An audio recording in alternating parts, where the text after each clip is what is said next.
Assalamualaikum warahmatullahi wabarakatuh. Perkenalkan, nama saya Muhammad Rokib dengan NIM F1E1211100 dari Prodi Sistem Informasi Fakultas Sains dan Teknologi Universitas Jambi. Pada video kali ini, saya akan menjelaskan tentang materi dari mata kuliah pengantar bisnis dan manajemen, yaitu kewirausahaan, bisnis baru, dan kepemilikan bisnis. Materi pembahasannya adalah yang pertama ada kewirausahaan, kedua franchising, yang ketiga perusahaan kecil, keempat bentuk-bentuk badan usaha, dan yang kelima yaitu perbedaan wirausaha dan usaha kecil. Yang pertama, kewirausahaan. Definisi wirausaha. Wirausaha adalah orang atau sekelompok orang yang melakukan usaha sendiri untuk memenuhi kebutuhannya. Wirausaha juga dapat diartikan sebagai orang yang memiliki keberanian untuk membuka dan menjalankan kegiatan yang sifatnya produktif dan mandiri. Hakikat wirausaha. Kewirausahaan adalah suatu nilai yang diwujudkan dalam perilaku yang dijadikan dasar sumber daya, tenaga penggerak, tujuan, siasat, kiat, proses, dan hasil bisnis. Kewirausahaan adalah suatu kemampuan untuk menciptakan sesuatu yang baru dan berbeda.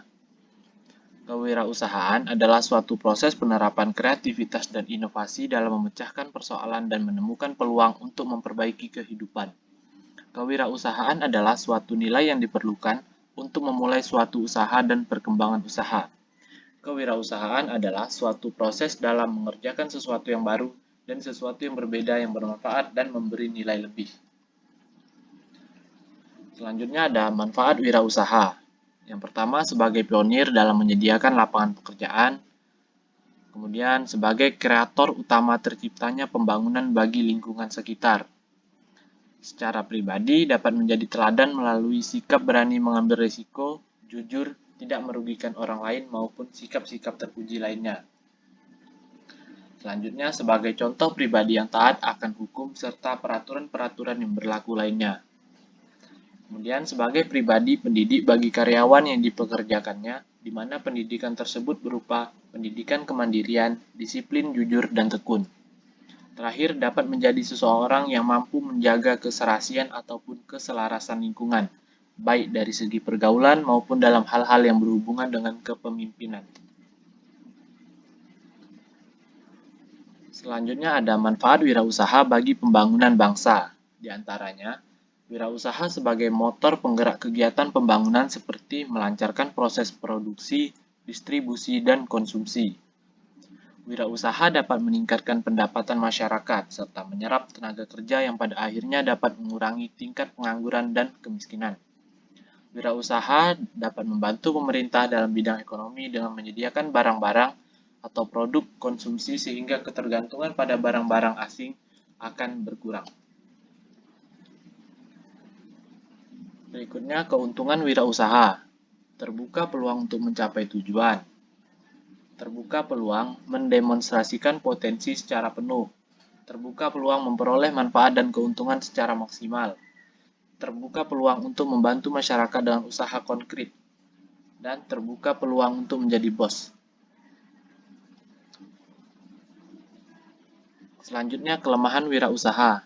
Penghasilan yang tidak pasti, bekerja keras dengan waktu yang terbatas, kualitas kehidupan rendah sebelum mereka berhasil, dan tanggung jawabnya cukup besar, seperti keharusan mengambil keputusan walaupun mungkin belum menguasai permasalahannya. Keuntungan dan kelemahan wirausaha menurut ILIK di antaranya otonomi, pengelolaan yang bebas dan tidak terikat membuat wirausaha memposisikan seseorang menjadi bos yang memiliki kehendak terhadap kontrol bisnisnya. Tantangan awal dan perasaan motif berprestasi. Peluang untuk mengembangkan konsep usaha yang dapat menghasilkan keuntungan dengan memotivasi wirausaha. Kontrol finansial, bebas dalam mengelola keuangan, dan merasa kekayaan sebagai milik sendiri. Memiliki legitimasi moral yang kuat untuk mewujudkan kesejahteraan dan menciptakan kesempatan kerja. Bagian B yaitu franchising.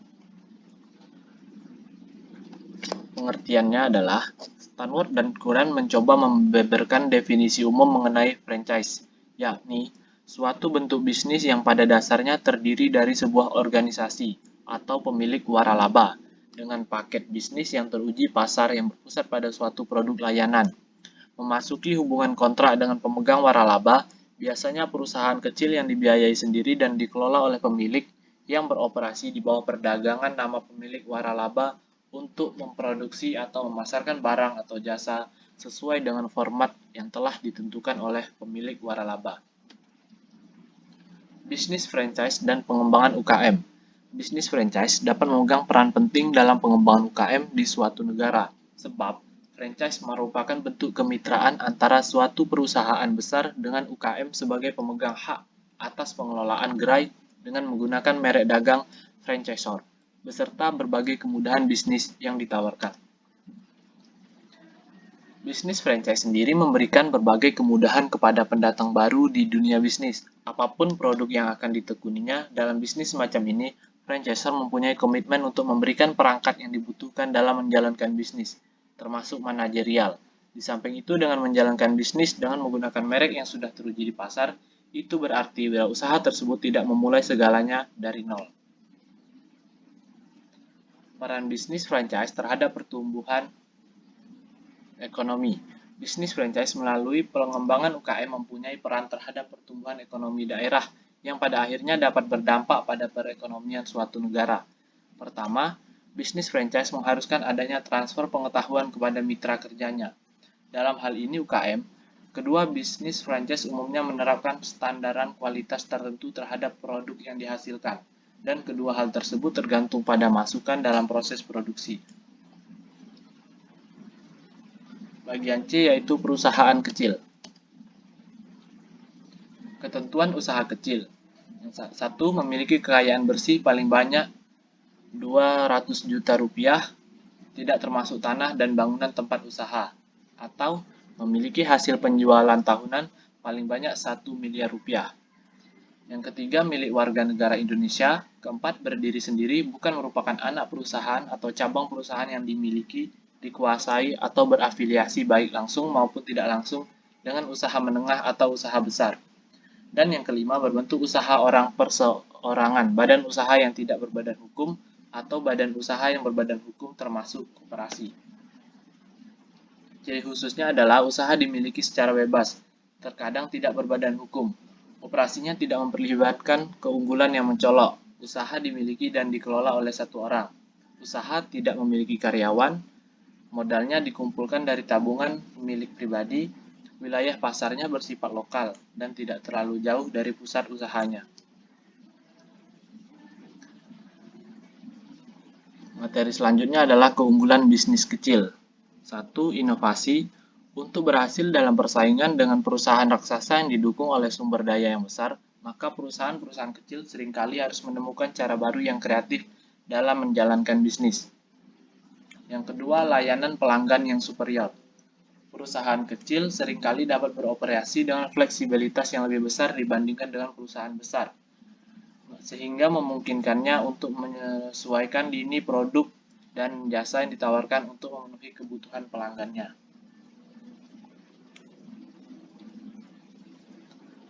Yang ketiga, biaya yang rendah. Perusahaan kecil biasanya meminimalkan biaya overhead, biaya yang tidak secara langsung berkaitan dengan penyediaan barang dan jasa tertentu yang memungkinkan mereka untuk memperoleh laba dari harga yang lebih rendah. Keempat, mengisi ceruk pasar yang terisolasi.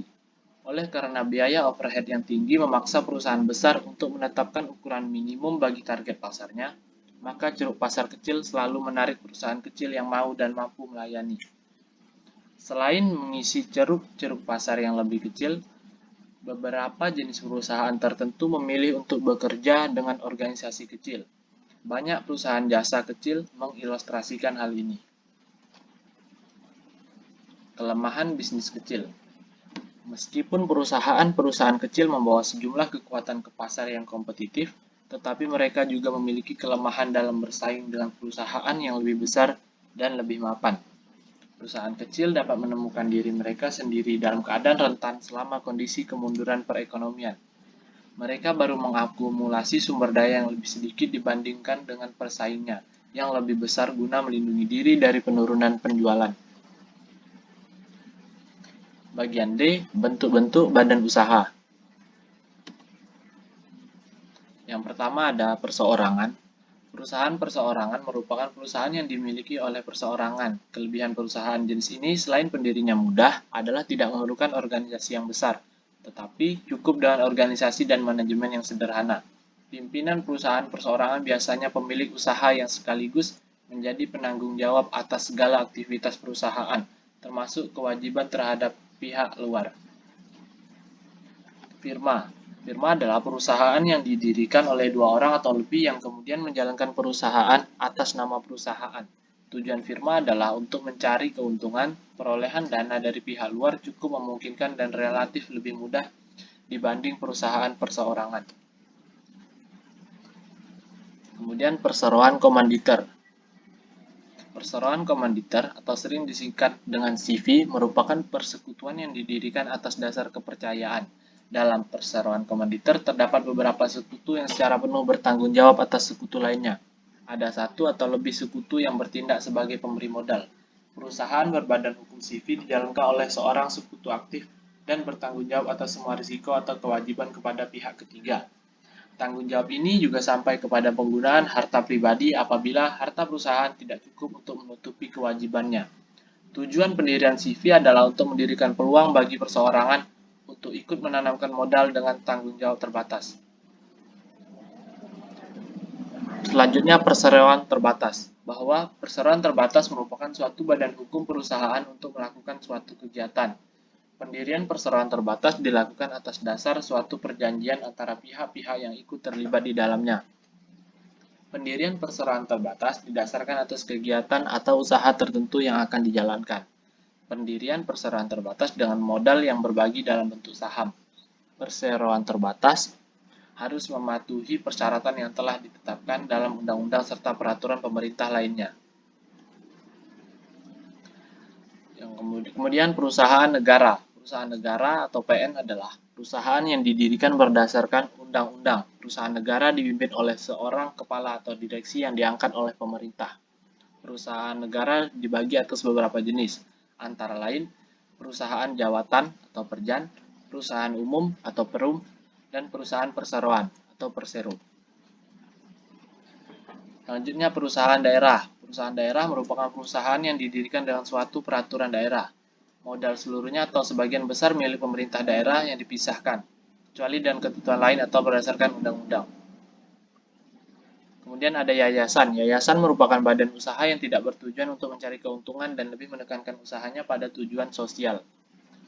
Selanjutnya koperasi. Menurut Undang-Undang Nomor 25 Tahun 1995, koperasi adalah badan usaha yang beranggotakan orang-orang atau badan hukum koperasi dengan melandaskan kegiatannya berdasarkan prinsip koperasi, sekaligus sebagai gerakan ekonomi rakyat yang berdasarkan asas kekeluargaan. Bagian E yang terakhir yaitu perbedaan wirausaha dan usaha kecil. Perbedaannya adalah yang pertama, perusahaan kecil memiliki badan hukum yang jelas, sedangkan wirausaha jarang yang memiliki badan hukum yang jelas.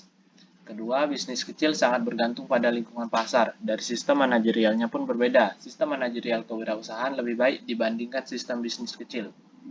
Yang ketiga dan yang terakhir yaitu kewirausahaan lebih meningkatkan hasil dari suatu produknya, sedangkan perusahaan kecil lebih meningkatkan pada laba yang akan didapatkan. Baiklah, sekian presentasi dari saya mengenai materi kewirausahaan, bisnis baru, dan kepemilikan bisnis. Kurang dan lebihnya saya minta maaf. Wassalamualaikum warahmatullahi wabarakatuh.